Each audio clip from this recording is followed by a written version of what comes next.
oba obiveemu webale kubanga okyagoberera. Kati wuliriza olunaku olwaleero ennaku z'omwezi nga ziri 19 mwezi gwa Desemba 2024 wendikodingidde bino nga ku palamenti y'eggwanga erya Uganda palamenti etudde omulundi gwayo ogwengenda okubeera nga nkugamba wendikodingidde bino simanyi kikutwalidde ebbanga ki okubeera nga obiwulira. Palamenti ng'etudde ku ddakiika zino zennyini kwendikodingidde bino nfunye omukisa nenfuna ku kye bayita order paper nga order paper eno kwe kubeera ebyo ebigenda okuteesezebwako naddala mu budde obwo palamenti ng'ekubirizibwa omukubiriza waayo nga wetwogerera amanyiddwa nga Anita Amongo Nalongo yakubiriza palamenti ne deputy we amanyiddwa nga Thomas Tayebwa. Bino nno byengenda okukugamba teri mubaka wa palamenti ayinza kubeera nga abikugamba. Gavumenti y'eggwanga erya Uganda wakati mu kubeera ng'ekyabanjibwa obuwumbi n'obuwumbi obutabalika n'obutabalika amawulire genfunye era okusinziira ne ku order paper ekiri ku palamenti essaawa zino zennyini gwampuliriza bateekateeka okwewola ssente eziri mu butabalika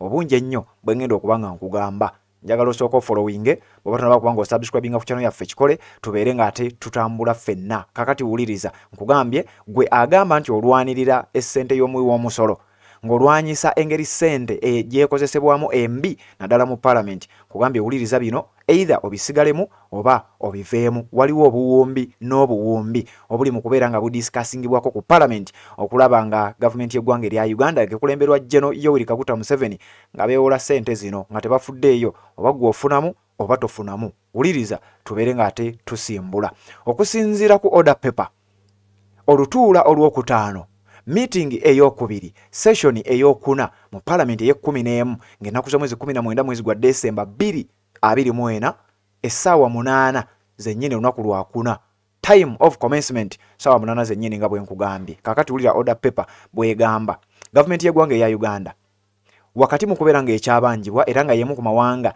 agasinga okubeera nga gabanjibwa ssente ennyingi ennyo z'otasobola n'okuba ng'oyogera kigambibwa wulira bye bagenda okwewola. Parliament is slated to hold its plenary sitting this afternoon starting at 2 p.m. Top of the agenda is the proposal by the Ministry of Finance to table an addendum to the earlier proposal to borrow $518 million. Government y'eggwanga erya Uganda egenda kuleeta proposal ng'eyita mu ministry ey'ebyensimbi ekulemberwa musajja mukulu oyo gw'olabye asoose okukusekererako awo amanyiddwa nga Matiya Kasaija ategeezezza the economy is doing wonderfully.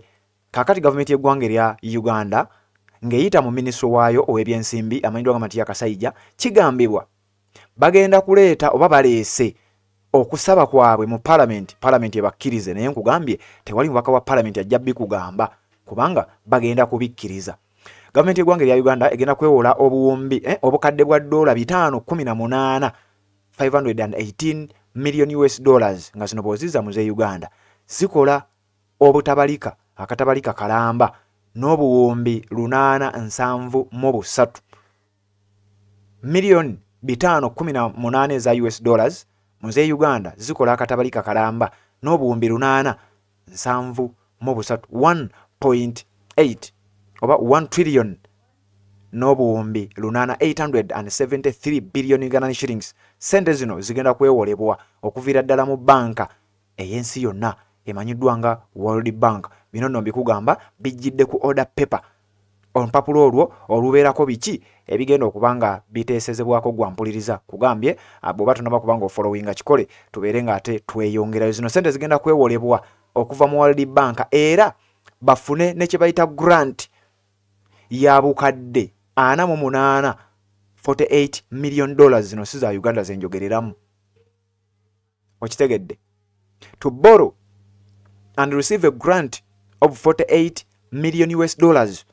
Ezo milioni 48 eza $, bw'ozizza mu z'Uganda zikola obuwumbi 173 mu obukadde 625 173 billion Ugandan shillings.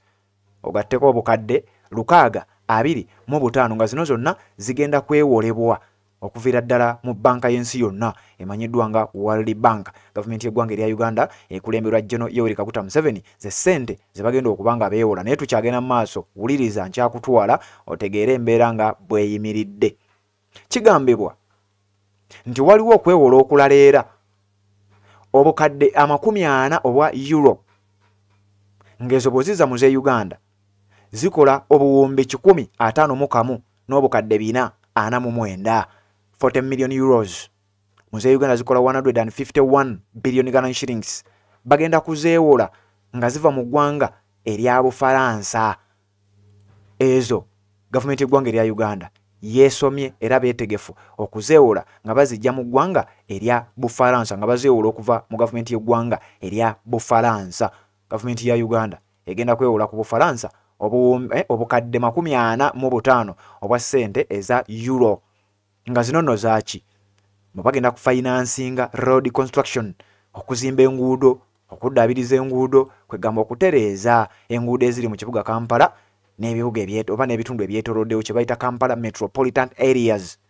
Million euros 45 40 nga bw'ozizza mu zaawo wano zikola obuwumbi 151 n'obukadde 449. Kati no tebikoma awo. The Ministry of Finance is also expected to table a proposal to borrow euro 45 million euros, equivalent to 170 billion Ghana shillings, from the French government to support Kampala water and sanitation project. Government y'eggwanga ekyagenda mu maaso n'okubanga yeewola. Kigambibwa nti obukadde 45 obulala bugenda kubeera nga bwewolebwa okuva mu government y'emu ey'eggwanga eya Bufaransa. Obukadde bwa euro 45 bw'obuzza muze Uganda bukukolera obuwumbi 17 n'obukadde 380. Kakati ezo zigambibwa nti government y'eggwanga erya Uganda egenda kuzeewola za euros, egenda kuzeewola ku government ginnaayo ey'eggwanga erya Bufaransa. Bwe bamala okuzeewola bazireete mu ggwanga erya Uganda bazeeyambise mu kugaziya, okutereeza ensonga z'amazzi n'obuyonjo Kampala metropolitan areas, ensonga z'amazzi n'obuyonjo mu kibuga Kampala n'ebitundu ebiriraanyeewo ebiri mu parliament y'eggwanga erya Uganda. Nkugambye gwayagala oba gwagamba nti olwanirira ssente y'omuwi w'omusolo engeri gyekozesebwa. Alaikum wa rahmatullahi wa barakatuh. Amanya n'eddoboozi Haji Abdu omusomi w'eddua. Nkola ku nsonga ez'enjawulo, emirimu nga gikutataganyeko, ebyenfuna byo nga bidobonkanye, n'oba oli bweru wa ggwanga emirimu gya kucankalanako. Jangu kusomere ku ddua okubeda nedda eddua zaabaawo, eddua zisomebwa omuntu n'oterezebwa mu mbeera yonna ebadde ekusibyeko akanyaga. Nina ekyoto kye nsobola okukumira wadde oli bweru wa ggwanga nga toli kumpi wano n'ofuna omukisa ogwo nawe n'osomerwako ku ddua nga nkuteddeko n'akabaani. Allah ajja kukusaasira, ajja kwanukula. Kuba ku nnamba yange y'essimu 0752 44 71 56 ne ku WhatsApp kwendi mpereza obubaka sobole okukuyamba. Assalamu alaikum wa rahmatullahi wa barakatuh.